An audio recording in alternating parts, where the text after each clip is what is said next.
Nellore rural మండలం పెద్దచెరుకూరు గ్రామంలో మహాకుంభాభిషేక మహోత్సవ కార్యక్రమంలో భాగంగా వారం రాత్రి శాంతి కళ్యాణి అంగరంగ వైభవంగా భక్తి శ్రద్ధలతో నిర్వహించారు.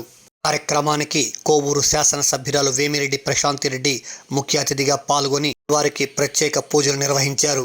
కోవూరు శాసనసభ్యురాలు వేమిరెడ్డి ప్రశాంతిరెడ్డికి ఆలయ చైర్మన్ నలబోలు అభిలాష్ రెడ్డి, రాజారెడ్డి, ఆలయ ఈవో శ్రీనివాసరావు కుంభంతో స్వాగతం పలికారు. భక్త జనావళి మధ్య శాంతి కళ్యాణి అంగరంగ వైభవంగా భక్తి శ్రద్ధలతో నిర్వహించారు. కార్యక్రమాన్ని పాటి సుబ్బయ్య శాస్త్రి, కొండకావురి హరినా శర్మలు స్వీయ పర్యవేక్షణ నిర్వహించారు. క్రమంలో విడిచెర్ల రాజారెడ్డి అవంతి దంపతులు, అనుబోలు శ్రీధర్ రెడ్డి దంపతులు ఈ కళ్యాణంలో పాల్గొన్నారు. భక్తులకు తీర్థ ప్రసాదాలను అందజేశారు.